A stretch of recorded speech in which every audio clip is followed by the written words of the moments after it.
आज south Asia में दो ही ऐसे देश हैं जिनके पास न्यूक्लियर हथियार है। वो है पाकिस्तान और भारत।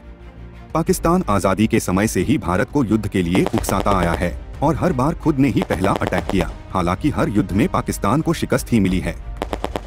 आज हम भारत पाकिस्तान के 1965 के युद्ध के बारे में बात करेंगे, जिसमें भारतीय आर्मी और एयरफोर्स ने पाकिस्तान को ऐसी हार दी थी। पाकिस्तान के लाहौर सहित पाकिस्तान का बड़ा क्षेत्र भारत के नियंत्रण में आ गया, जो कि भारत ने वापस पाकिस्तान को दे दिया था।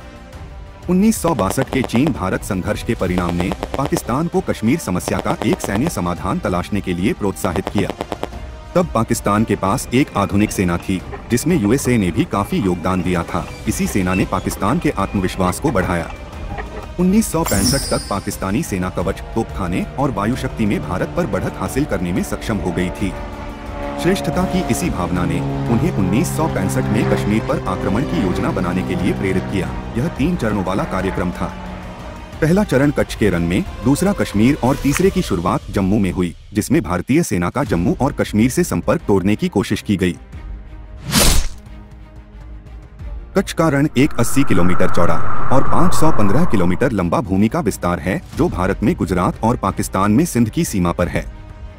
इस क्षेत्र को पाकिस्तान की ओर से बेहतर तरीके से रक्षित किया गया था। वहीं भारत की तरफ से सिर्फ पुलिस का ही पहरा था। जनवरी 1965 के कंजरकोट में पाकिस्तानी शरारत के बावजूद भी भारत को इस क्षेत्र में कोई बड़ी घुसपैठ की उम्मीद नहीं थी। लेकिन 7 अप्रैल 1965 को पाकिस्तान ने भारतीय सीमा पर सरदार पोस्ट, कंजरकोट, बिगोकोट, बियार बेट और छड़ बेट चौकियों को पार कर लिया। भारत ने पाकिस्तानी घुसपैठ को रोकने के लिए 50 पैराट्रूपर्स की एक ब्रिगेड भेजी। पाकिस्तान ने भी एक टैंक रेजिमेंट के साथ अपनी ब्रिगेड को मजबूत किया और 23 अप्रैल को फिर से 4 सीमा चौकियों पर हमला किया और बिगोकोट और बियार बेट पर कब्जा कर लिया। ब्रिटिश प्रधानमंत्री के हस्तक्षेप पर 1 जुलाई 1965 को शत्रुता समाप्त हो गई। हालांकि दोनों पक्षों को कोई बड़ा लाभ नहीं हुआ, लेकिन पाकिस्तान इस साहसिक कार्य से उत्साहित महसूस कर रहा था। इसी कारण पाकिस्तान ने अगला हमला करने की योजना बनाई। कच्छ के रण में इस कथित सफलता के बाद पाकिस्तान ने घुसपैठ और तोड़फोड़ करके कश्मीर की घाटी को हथियाने की अपनी योजना को अमल में लाया। इस साजिश का कोड नाम था ऑपरेशन जिब्राल्टर। टास्क फोर्स में बटे 30,000 मुजाहिदी 1 से 5 अगस्त के बीच कश्मीर में घुसे। भारतीय आर्मी ने कुछ त्वरित उपाय किए और 15 दिनों के भीतर घुसपैठियों को रोकने में सफल रहे। लेकिन खतरे को पूरी तरह से दूर करने के लिए घुसपैठियों के प्रवेश बिंदुओं को सील करना जरूरी था। भारतीय सेना ने इसी मंशा से कारगिल और हाजीपीर में हमला किया। इन्हीं प्रवेश बिंदुओं को बंद करने के लिए भारतीय सेना के 93 ब्रिगेडियर ने ऑपरेशन किया और इसी प्रक्रिया में पाकिस्तान के नियंत्रण की 2 महत्वपूर्ण जगह भारत की कब्जे में आ गई। 104 ब्रिगेड द्वारा किशनगंगा नदी पर मीरपुर क्षेत्र पर भी पूरा नियंत्रण पा लिया। इस क्षेत्र में पूर्ण प्रभुत्व हासिल करने के लिए ब्रिगेड ने कई भयंकर युद्ध किए।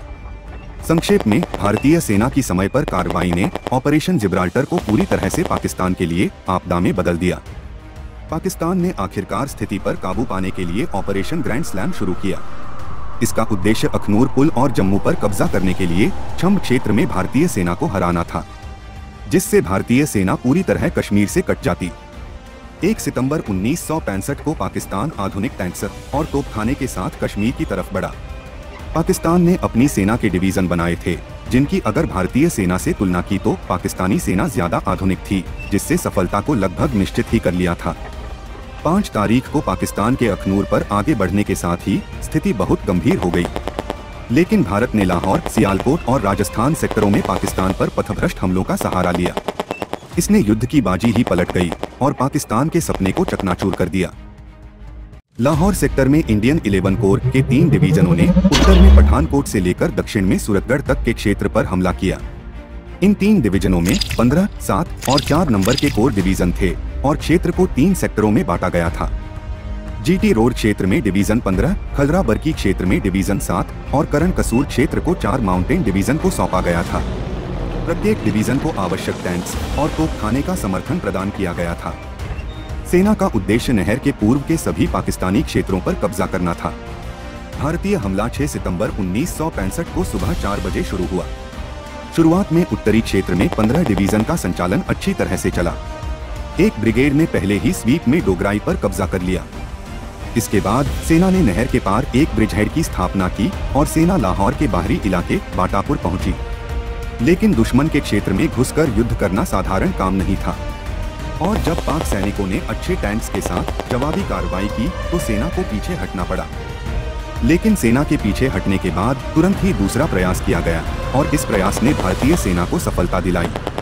इस युद्ध में 21 सितंबर की आधी रात को 3 जाटों द्वारा डोगराई पर कब्जा किया गया और इस कार्रवाई में पाकिस्तान को 250 सैनिकों का नुकसान हुआ, जिसमें 150 सैनिक मारे गए और 100 को बंदी बना लिया गया। इधर 7वीं इन्फेंट्री डिवीजन भी बड़े उत्साह के साथ खलरा बरकी के क्षेत्र पर आगे बढ़ी और 11 सितंबर 1965 तक अपना काम पूरा किया। आगे बढ़ने के दौरान सबसे कठिन कार्रवाई बरकी के ही डिवीजन द्वारा लड़ी गई थी, जिसे मजबूत बंकरों द्वारा संरक्षित किया गया था। 4 सिखों ने दुश्मन के सभी प्रतिरोधों को तोड़ दिया और 10 सितंबर को रात 9 बजे तक बरकी पर कब्जा कर लिया। लेकिन इस लड़ाई में दोनों ही पक्षों को भारी नुकसान हुआ, लेकिन भारतीय सेना ने अपना मिशन पूरा कर ही लिया।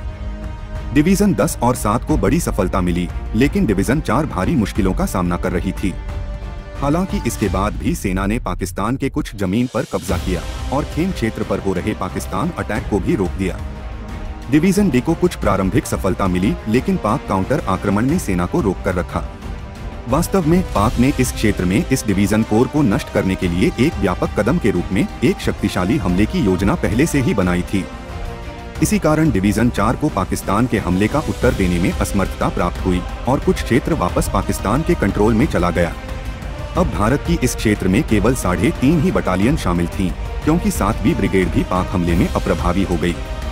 अब भारतीय सेना ने अपने टैंक्स और तोपखानों की तैनाती की स्ट्रेटजी चेंज की और इन्हीं तोपखानों के दम पर पाकिस्तान पर हमला किया। भारत की तोपखानों की तैनाती ऐसी थी कि पाकिस्तान को डिफेंस करना भी मुश्किल हो गया और पाकिस्तान का हमला विफल हो गया। 8वीं रात को पाकिस्तानियों ने एक बख्तरबंद ब्रिगेड के साथ दाहिनी ओर की स्थिति को पछाड़ने की कोशिश की, लेकिन यहाँ फिर से भारत के 4 ग्रेनेडियर्स चट्टान की तरह खड़े हो गए। हवलदार अब्दुल हमीद ने अकेले इस लड़ाई में पाकिस्तान के 2 टैंक नष्ट किए। भारतीय आर्मर रेजिमेंट ने अब पाकिस्तानी सैनिकों को 3 तरफ से फंसा दिया।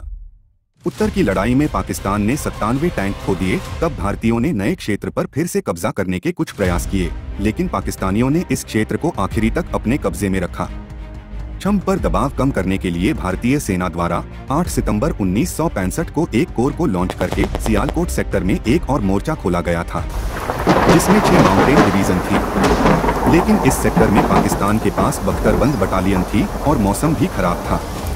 तब भारतीय आर्मी कमांडर ने पाकिस्तान को वहीं उलझा कर रखा और एक नई डिवीजन पाकिस्तान के फुल्लेरा नाम के क्षेत्र में भेजी और वहां अपना कब्जा कर लिया।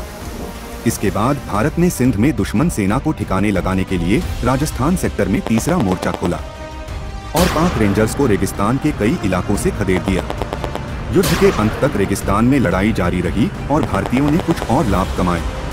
कुल मिलाकर भारत ने इस क्षेत्र में 388 वर्ग किलोमीटर पाक क्षेत्र पर कब्जा कर लिया। भारतीय वायुसेना ने कई मोर्चों पर दुश्मन से लड़ने में सेना को पर्याप्त समर्थन दिया। युद्ध के पहले ही दिन भारतीय फाइटर प्लेन्स ने आगे बढ़ते हुए पाक टैंक्स पर भारी प्रहार किया। इसके बाद IAF कैनबरा ने रात में सरगोधा में पाकिस्तान वायुसेना पर हमले किए और अकवाल, पेशावर, कोहाट, चक, झुमरा और रिसाईवाला में पाकिस्तानी ठिकानों पर भी छापे मारे गए।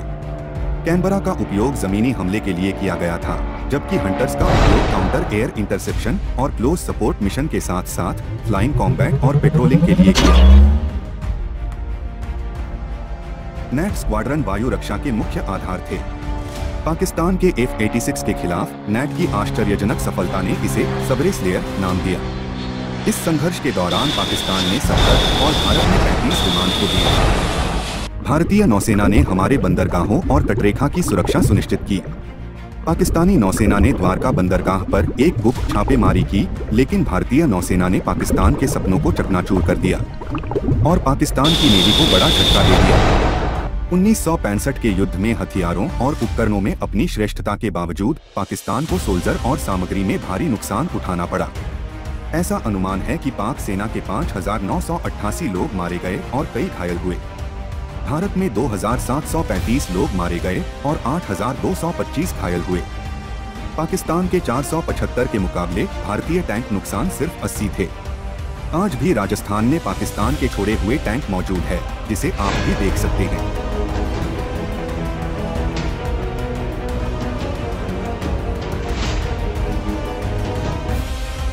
1965 की इस लड़ाई में भारतीय सेना ने जो अपना पराक्रम दिखाया, इसी के कारण हमारी जीत हो सकी है। क्योंकि 3 साल पहले 1962 में हम चीन से हार चुके थे और भारत इन्फ्लेशन और सूखा पड़ने की मुश्किलों से सामना कर रहा था, जिसके कारण हमारे पास कम हथियार थे, जबकि पाकिस्तान के पास ज्यादा एडवांस हथियार थे। फिर भी भारत ने न केवल पाकिस्तान को डिफेंस किया, बल्कि पाकिस्तान के अंदर घुसकर हमला किया। अंत में संयुक्त राष्ट्र और रूस के प्रयासों से 23 सितंबर 1965 से युद्ध विराम पर सहमति बनी। ताशकंद घोषणा और उसके बाद दोनों देशों के बीच हुए समझौते ने 5 अगस्त 1965 से पहले बलों को हटा दिया और उनके अधिकार वाले क्षेत्र पर वापस आ गए। इसी ताशकंद दौरे के दौरान लाल बहादुर शास्त्री की गोपनीय तरीके से मौत हुई, लेकिन युद्ध विराम ने कुछ समय के लिए उपमहाद्वीप में शांति बहाल की। इसके बाद भी पाकिस्तान ने 1971 और 1998 में भारत के साथ युद्ध किए।